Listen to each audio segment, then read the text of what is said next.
दोस्तों नमस्कार। आज हम लोग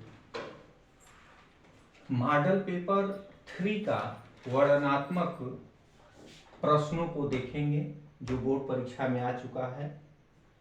तो वर्णनात्मक में पहला क्वेश्चन है, पहला प्रश्न है, पूना पैक्ट पर किसके हस्ताक्षर हुए, उसकी दो शर्तें लिखिए। तो पूना पैक्ट पर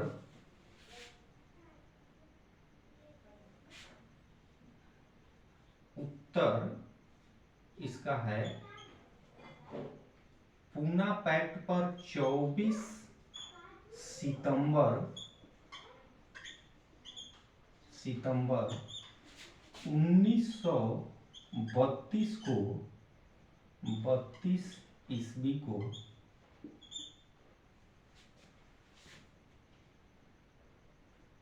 डॉक्टर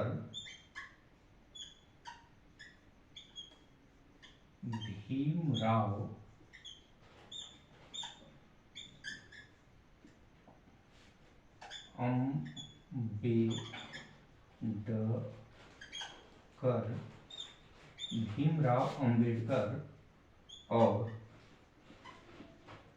महात्मा गांधी के हस्ताक्षर हुए। और यह हस्ताक्षर पुणे के यरवदा जेल में पुणे के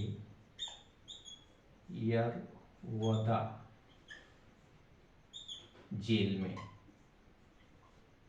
जेल में हुआ था। और कब हुआ था? 1932 में 24 सितंबर को। अब यह तो चूंकि आपको उत्तर 80 शब्द, अधिकतम 80 शब्द में देना है, लेकिन जो प्रश्न पूछा गया है उसके अनुसार आपका उत्तर जो है 60 शब्दों में, 65 शब्दों में परफेक्ट हो जाएगा, पूर्ण हो जाएगा।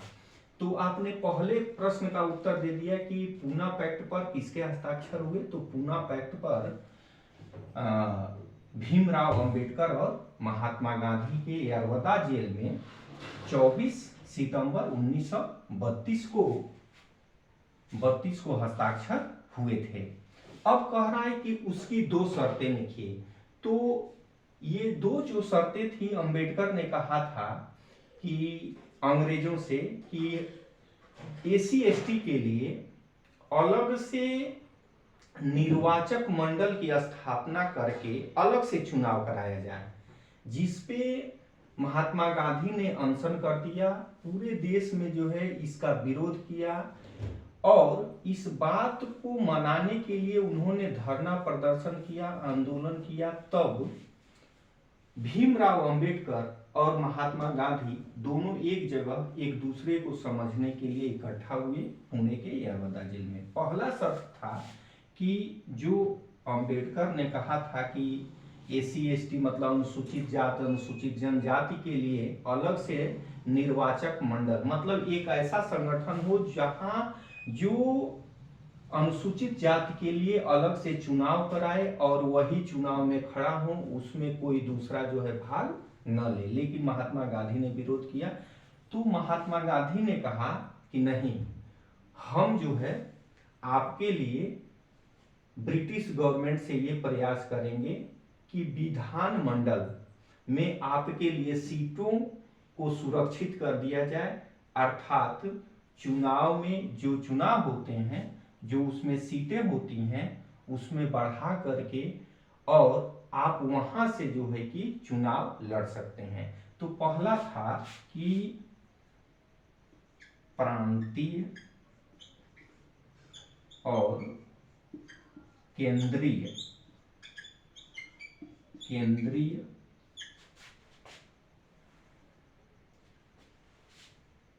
विधायी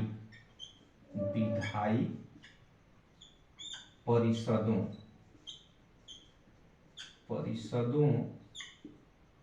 50% सीटें सीटें आरक्षित कर दी गई, आरक्षित कर दी गई। और निर्वाचक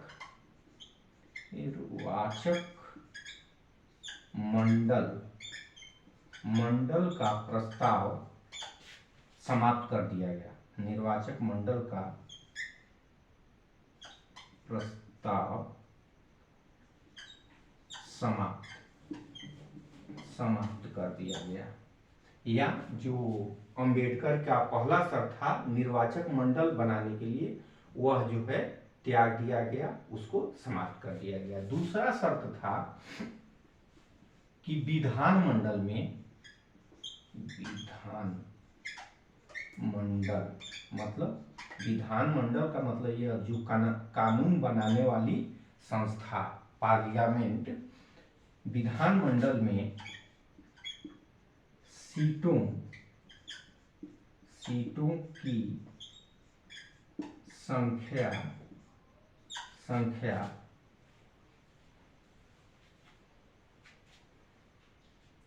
71 से बढ़ाकर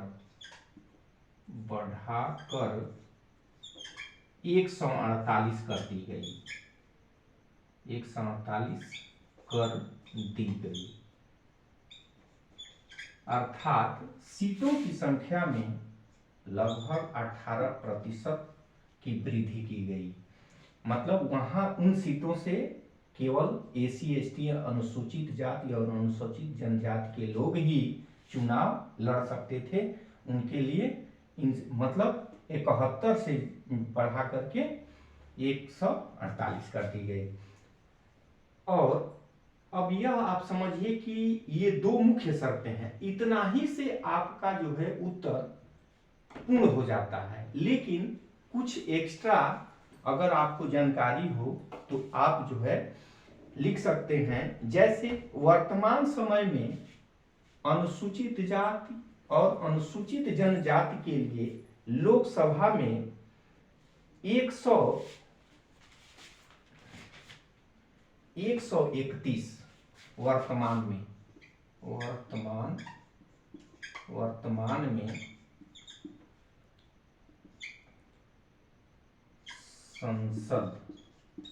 संसद में एसी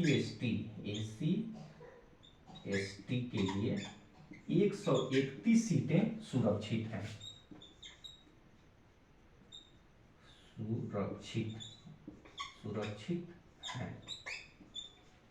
ये आपका परफेक्ट उत्तर हुआ।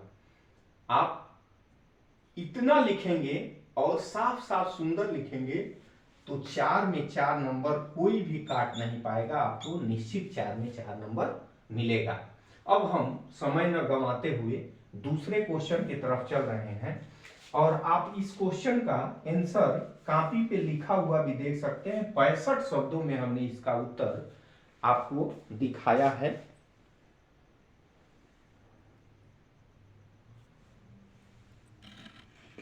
आप पढ़ सकते हैं।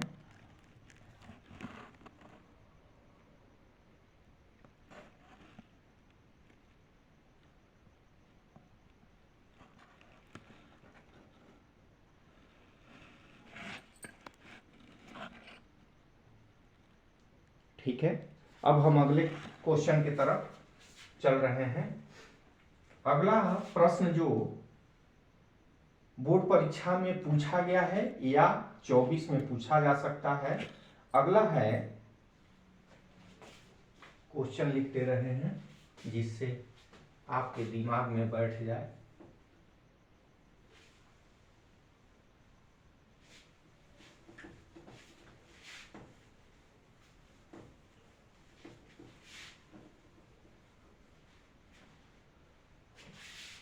वन का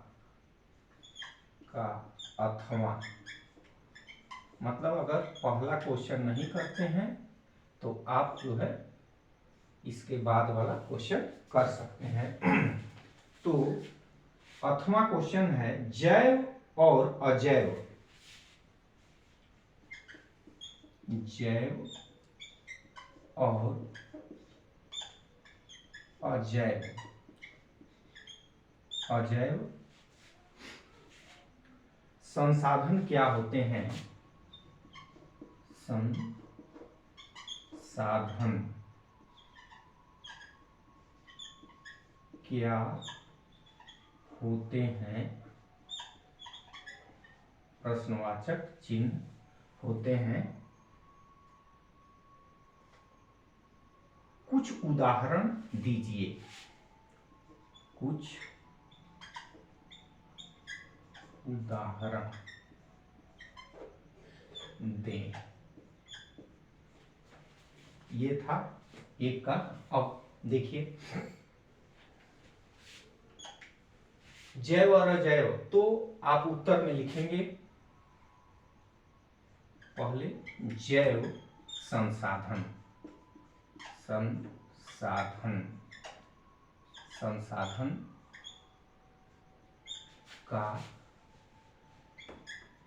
अर्थ एवं उदाहरण।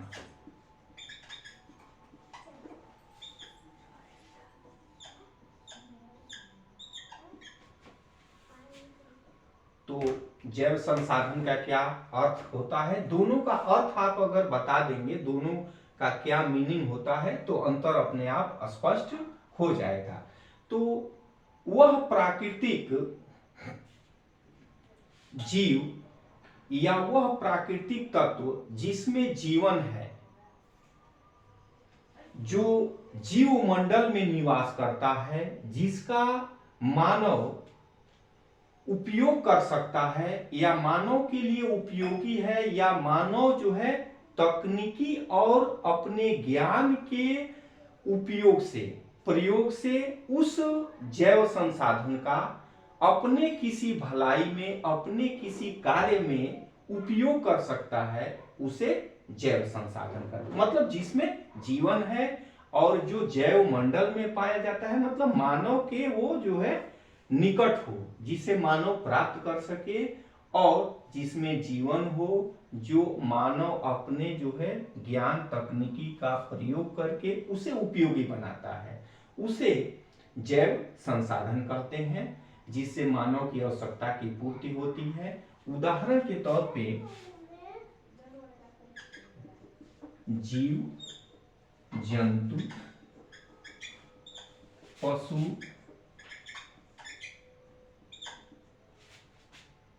मत्स्य,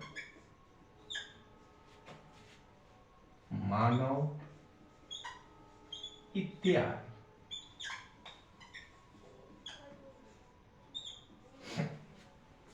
यह जो है जैव संसाधन का अर्थ और उदाहरण हुआ। अब अजैव अजैव संसाधन संसाधन का अर्थ एवं उदाहरण।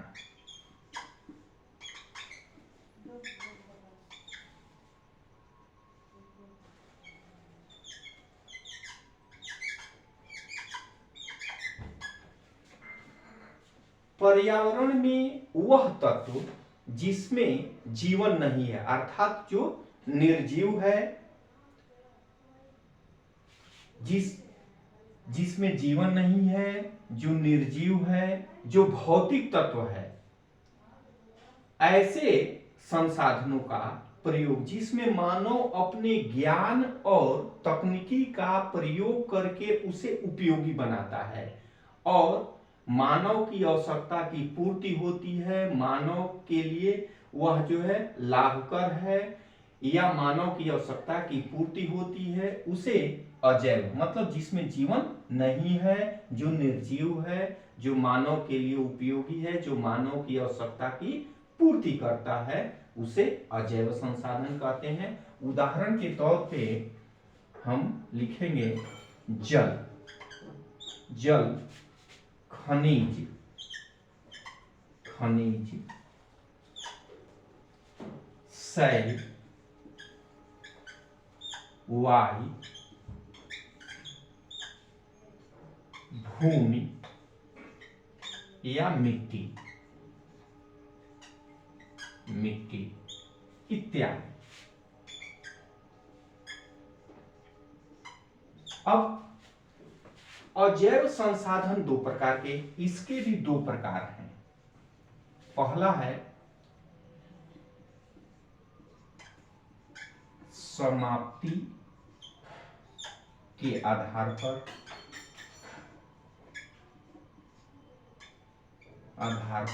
और दूसरा है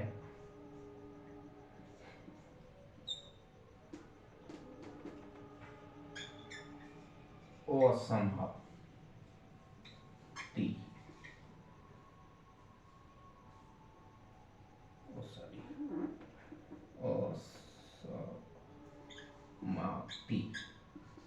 असमाप्ति के आधार पर।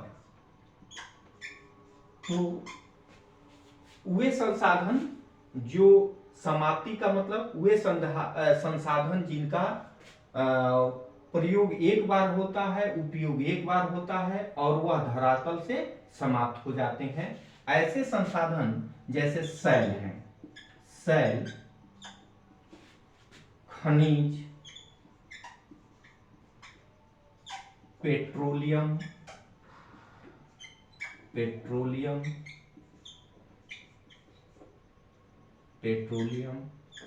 इत्यादि।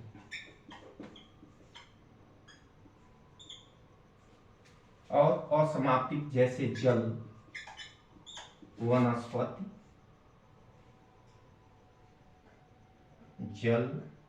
वायु,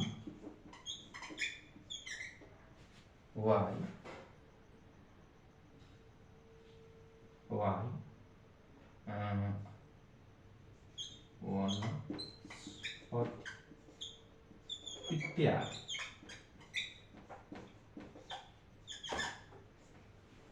ठीक, ये था फर्स्ट का, एक का अथवा।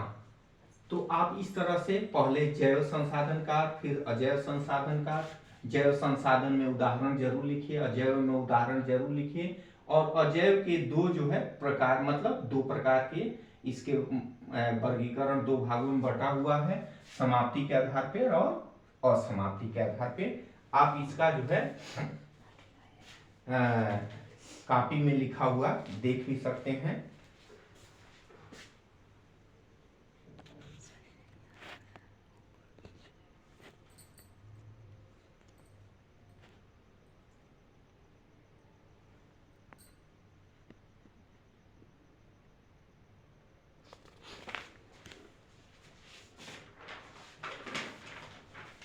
अब हम दूसरे क्वेश्चन को देखेंगे।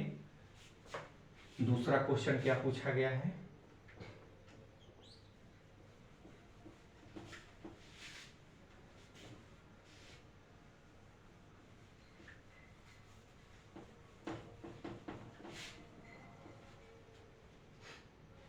दूसरा क्वेश्चन है, भारत में प्रत्यक्ष लोकतांत्रिक प्रणाली को क्यों अपनाया गया है? भारत में,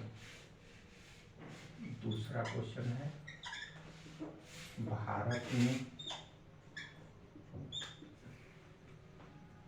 अप्रत्यक्ष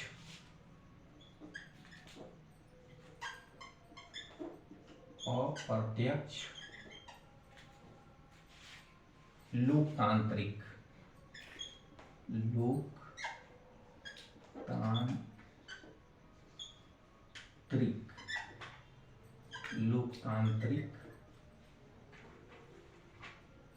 प्रणाली को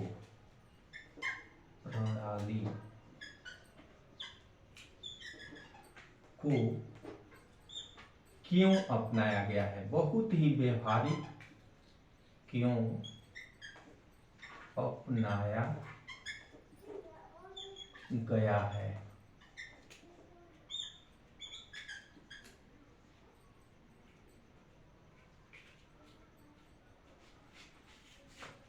अब देखिए यह जो क्वेश्चन है इसका उत्तर जो है आप किसी भी किताब में अगर खोजेंगे तो जरूर 2-4 शब्द मिल जाएंगे, लेकिन आपको 4 अंक पाने के लिए कुछ न कुछ 10-20 शब्द, 50 शब्द, 60 शब्द, अधिकतम 80 शब्द लिखना है। तो केवल 2-4 शब्दों से तो काम चलेगा नहीं, चूंकि आपको 4 नंबर लाना है। तो हम आपको समझा दे रहे हैं, बहुत ही सरल है इसका उत्तर कि भारत में अप्रत्यक्ष लोकतांत्रिक प्रणाली को क्यों अपनाया गया है। उत्तर हम अमेरिका के राष्ट्रपति अब्राहम लिंकन से शुरू कर रहे हैं। अब्राहम लिंकन अमेरिका के राष्ट्रपति रहे हैं। इनका लोकतंत्र का परिभाषा है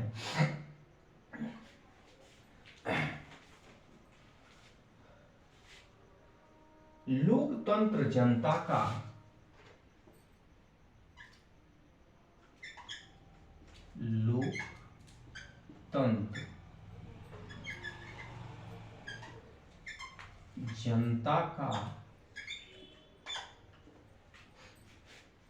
जनता के लिए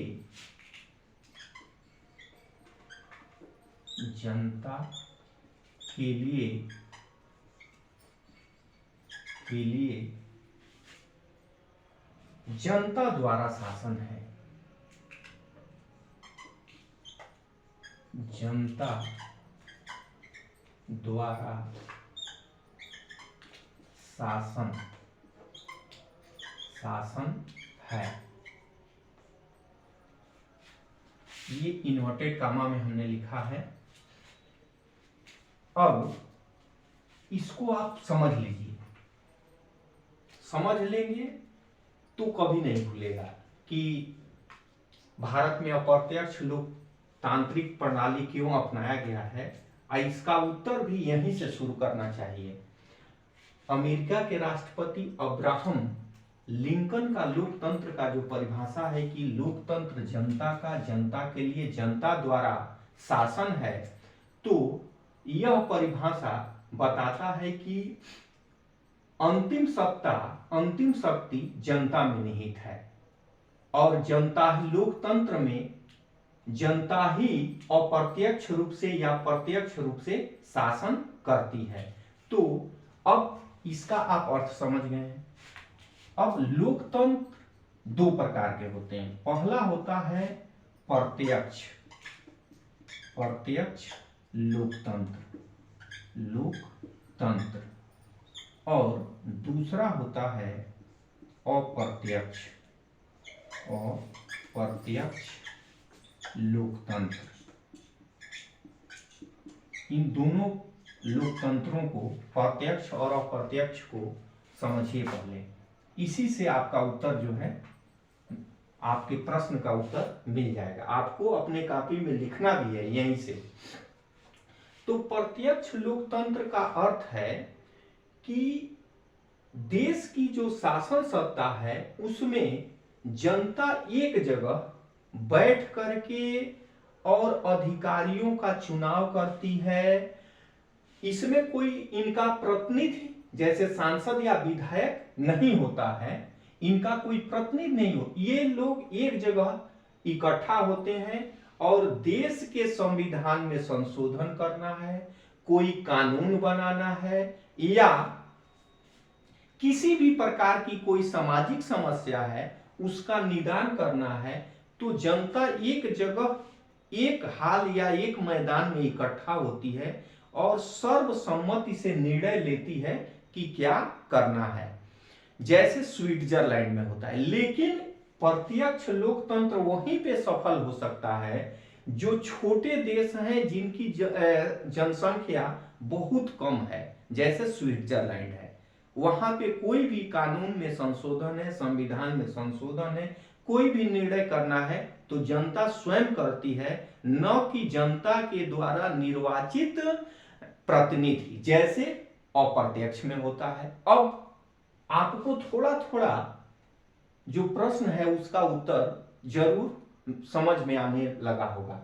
अब आप जाइए आप अप्रत्यक्ष लोकतंत्र। तो अप्रत्यक्ष लोकतंत्र क्या होता है कि जो अप्रत्यक्ष लोकतंत्र है इसमें जनता क्या करती है कि अपनी बातों को कहने के लिए, कानून बनाने के लिए, अपने देश के विकास को करने के लिए एक प्रतिनिधि का चुनाव करती है। और वह प्रतिनिधि जैसे सांसद और विधायक, वह प्रतिनिधि पार्लियामेंट में जाते हैं, विधानमंडल में जाते हैं और संविधान में संशोधन करते हैं या नए कानून का निर्माण करते हैं या नीतियों का निर्णय लेते हैं। लेकिन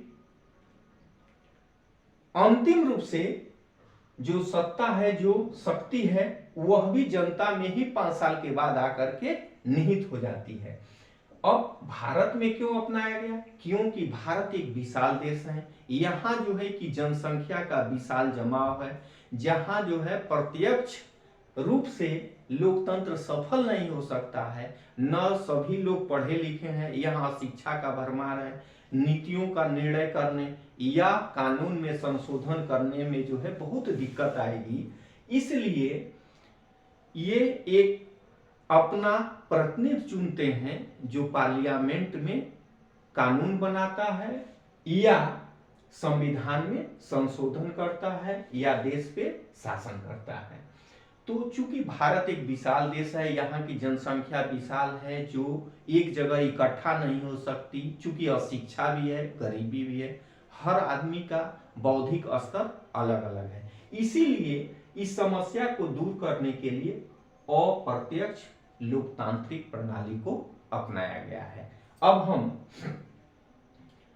यही भारत ही नहीं, विश्व के अधिकांश जो विशाल देश हैं जहां की जनसंख्या बहुत अधिक है, जो एक जगह इकट्ठा होकर के नीति का निर्णय नहीं ले सकते, उन देशों में अर्थात अधिकांश देशों में अप्रत्यक्ष लोकतांत्रिक प्रणाली को ही अपनाया गया है। अब हम इस बात को आप समझ गए होंगे और अब हम अगले क्वेश्चन की ओर बढ़ रहे हैं कि अगले क्वेश्चन में क्या पूछा गया है।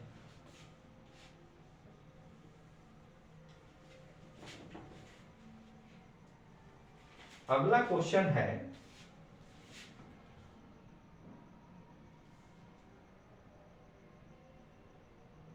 दो का अथवा।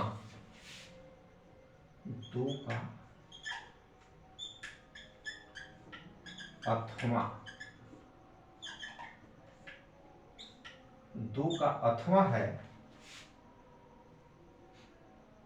संघवाद क्या है? संघवाद,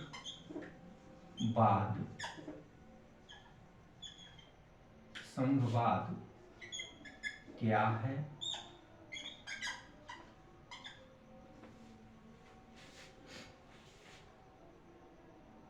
उसकी प्रमुख विशेषताएं लिखिए।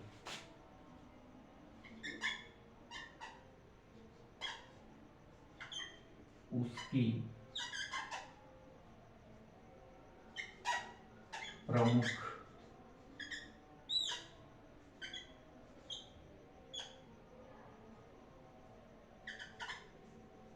विशेषताएं, विशेषताएं लिखिए।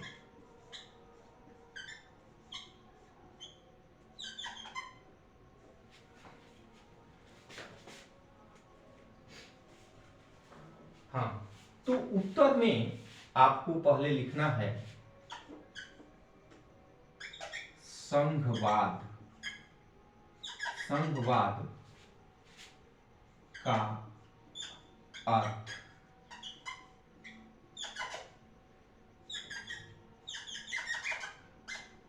संघवाद का अर्थ, या हम कोष्ठ में आपको संकेत कर दे रहे हैं संघात्मक। संघात्मक, संघात्मक। अब आपको और ज्यादा अर्थ स्पष्ट हो जाएगा कि संघवाद क्या है। देखिए, किसी भी देश में एक ही समय में, एक ही टाइम में, एक ही संविधान से दो संविधान नहीं, एक ही संविधान से केंद्र और राज्य के लिए अलग अलग शक्तियां प्राप्त होती हैं। और तो केंद्र पूरे देश के लिए शक्ति प्राप्त करता है, पूरे देश पर राज करता है, और जो राज्य है जिसको सीमित अधिकार मिला हुआ है, एक निश्चित अधिकार मिला हुआ है, वह पूरे राज्य पे अधिकार करता है। तो कोई भी देश एक ही समय में एक ही संविधान से जब अलग अलग शक्तियां प्राप्त करते हैं, अलग अलग संवैधानिक अधिकार प्राप्त करते हैं, उसे संघवाद या संघात्मक, एक ही समय में एक ही समय में एक ही संविधान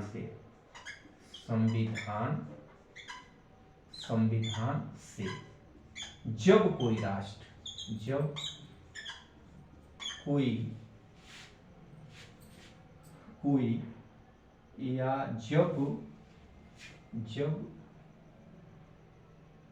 किसी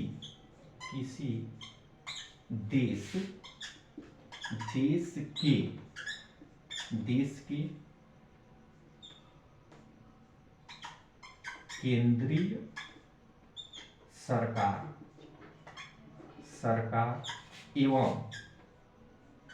एवं प्रांतीय सरकार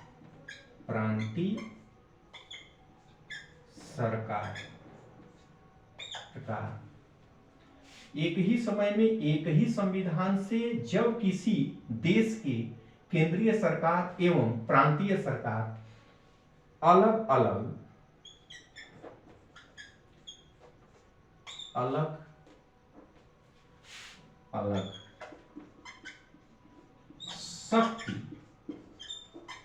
शक्ति या अधिकार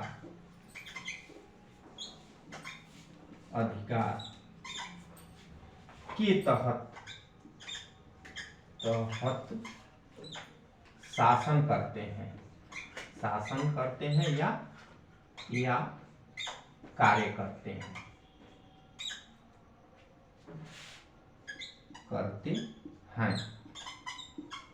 उसे संघवाद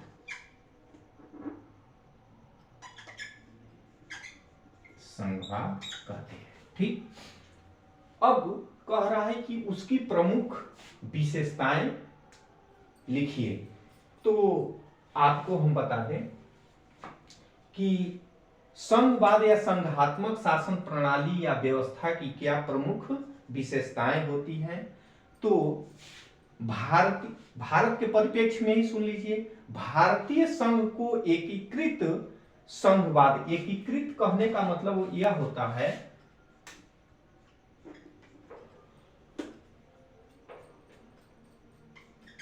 एकीकृत संघवाद।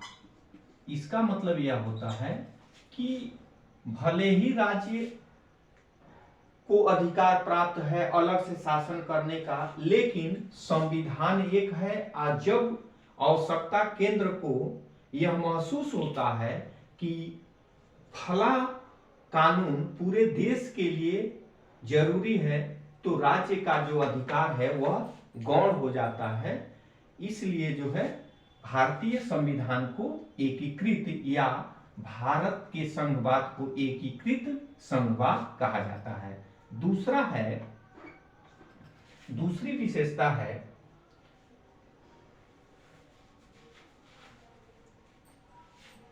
केंद्र की सरकार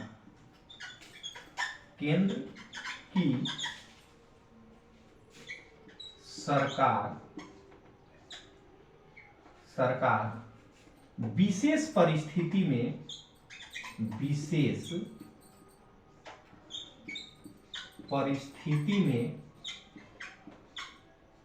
परिस्थितियों में शक्तिशाली हो जाती है।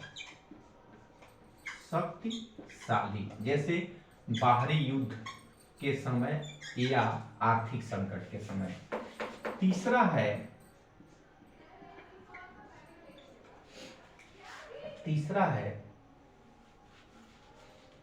संघवाद या संघात्मक व्यवस्था में न्यायपालिका की अहम भूमिका होती है। न्यायपालिका की अहम भूमिका, क्योंकि राज्य सरकारें और केंद्र सरकार दोनों में टकराहट चलती रहती है अधिकारों को लेकर के, काम को लेकर के। तो न्यायपालिका की अहम भूमिका, महत्वपूर्ण भूमिका होती है, पूर्ण भूमिका। अगला है चौथा,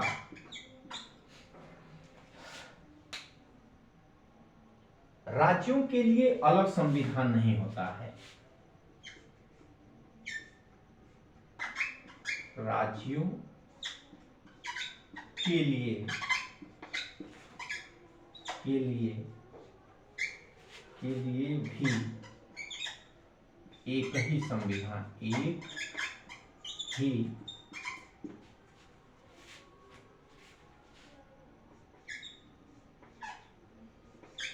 संविधान। और पांचवा है दोनों, मतलब चाहे केंद्र सरकार हो या राज्य सरकार हो, दोनों जनता के प्रति जवाबदेह होता है। जनता के प्रति उत्तरदायी।